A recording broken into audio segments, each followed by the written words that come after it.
नए शहर में नौकरी लगी थी।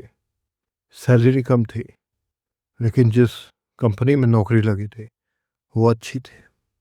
कम तनख्वाह होने के कारण एक सस्ता घर ढूंढ रहा था। घर या होटल जो चाहे वो मिल जाता, ताकि रहने का जुगाड़ हो जाता। स्टेशन के पास एक पुराना सा होटल दिखा। नाम था शांति निवास। नाम शांति का था, पर होटल देख के ऐसा लग रहा था जैसे 20 सालों से यहाँ कोई रुका ही ना हो। काउंटर पे एक बुढ़ा आदमी बैठा था, आंखें आधी बंद, आवाज बिल्कुल धीमी। मैंने कहा, एक कमरा चाहिए सस्ता वाला। उसने टेबल के नीचे से एक रजिस्टर उठाया, धूल भरा हुआ। हाथों से धूल हटाई उसने, पन्ने पलटे और बोला, सारे कमरे भरे हुए हैं बेटा, सिर्फ 23 नंबर खाली है। मैं हंस दिया। 23 नंबर? 23 तो मेरा लकी नंबर है अंकल जी। उसने एक पल के लिए आंख खोलकर मुझे देखा, शायद कुछ कहना चाहता था, फिर चुप हो गया और अपने पीछे रखे चाबी के गुच्छों में से एक गुच्छा निकाल के दे दिया। पर एक सवाल मेरे मन में था कि ये होटल तो इतना खंडहर लग रहा है, इसमें सारे कमरे भर कैसे गए? पर मुझे क्या, ट्रेन के सफर से मैं इतना थक सा गया था कि मुझे बस एक बिस्तर की तलाश थी। तीसरी मंजिल में मेरा कमरा था, कमरा नंबर 23। सीढ़ियां चढ़ते वक्त लाइट फ्लिकर कर रही थी। पूरे कॉरिडोर में एकदम सन्नाटा छाया हुआ था। मैं धीरे धीरे आगे बढ़ रहा था, उसी बीच एक चूहे की आवाज आई। वो चिल्लाता हुआ निकला, ची ची ची ची। मैंने कहा कि इस होटल में एक रात गुजारना भी काफी भारी है। कॉरिडोर में जब मैं चल रहा था तो बस मेरे जूतों की आवाज गूंज रही थी। धीरे धीरे कमरा नंबर 23 आ गया। लोहे का पुराना ताला लगा था, रंग नीले कलर का। मैंने जेब से चाबी निकाल ली और उस ताले में लगाते हुए उसे घुमाया। कर ऐसी आवाज आई। दरवाजा झटका देने पे खुला। ऐसा लग रहा था कि कई दिनों से या कई महीनों से वो दरवाजा ऐसे ही बंद है। मैंने कमरा देखा।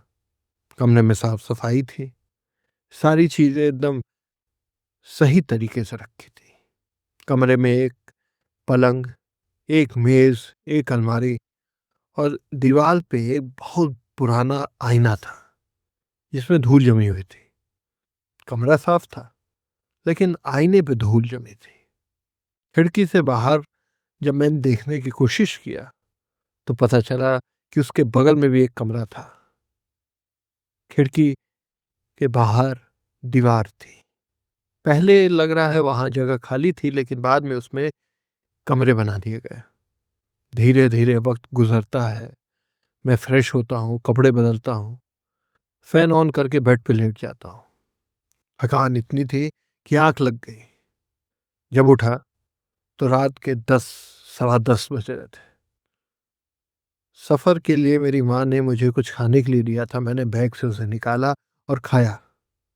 खा के मुंह हाथ धो के मैं फिर से बैठा। अगले दिन नौकरी ज्वाइन करने के लिए मैं काफी एक्साइटेड था। रात के 11 बजे मैं सोने चला गया। थकान भी थी, नींद भी आ रही थी।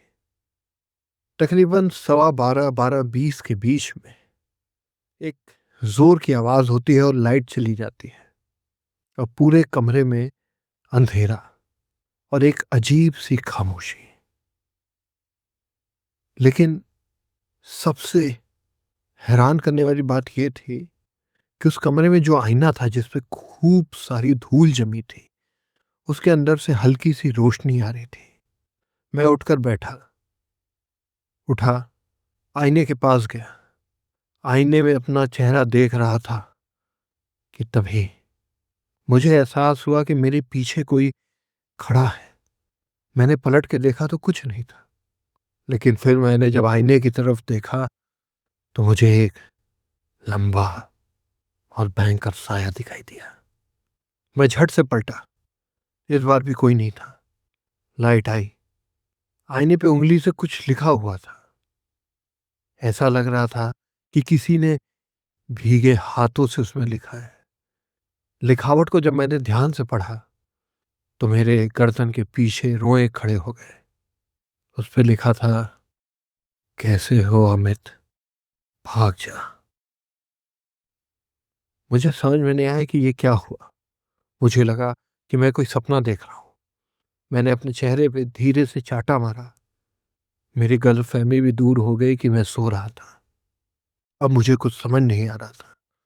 मुझे लगा कि इस आईने को कैसे पता कि मेरा नाम अमित है। यही सोचते सोचते मैं अपने बिस्तर पे बैठा, पंखे को घूरने लगा। पंखे के तीनों ब्लेड धीरे धीरे चल रहे थे। तो वक्त बीतता गया और कब मुझे नींद लग गई मुझे अंदाजा ही ना हुआ। मेरी नींद रात के 3 सवा 3 बजे फिर खुली।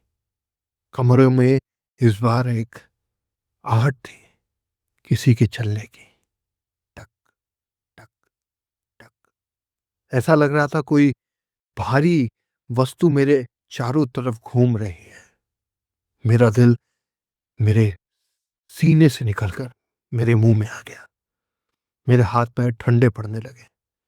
मेरी आंखें ना चाहते हुए भी ऊपर की तरफ जाने लगी। मैंने पूछा, कौन है वहां? उधर से आवाज आई, "श्श्श, कोई नहीं अमित।" मैं घबराया। मैं उठा और दौड़ के स्विच के पास गया। हिम्मत करके मैंने स्विच दबा दिया। लाइट आ गई। कमरा बिल्कुल खाली था। मुझे समझ नहीं आया था कि अभी अभी मेरे साथ क्या हुआ। उसी बीच पलंग के नीचे से एक चूहा निकला। चूहे के पैर के निशान को जब मैंने ध्यान से देखा तो उसमें लाल रंग था। मेरी हिम्मत नहीं हुई कि मैं बिस्तर के नीचे देखूं।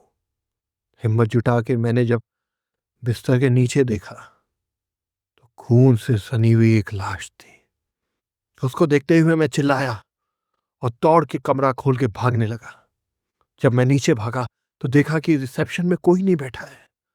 मैं होटल के बाहर जाने की कोशिश करने लगा, दरवाजा खोलने लगा, सिटकिनी खोलने लगा, लेकिन कोई फायदा नहीं। ऐसा लग रहा था उस होटल ने मुझे जकड़ लिया। क्या है आगे की कहानी, जानेंगे भाग 2 में। और अगर ये कहानी आपको अच्छी लगी हो तो अन्वेष टीवी को जरूर सब्सक्राइब करें। अगले वीडियो के साथ मैं आपके सामने फिर हाजिर होऊंगा। तब तक जय हिंद, जय भारत।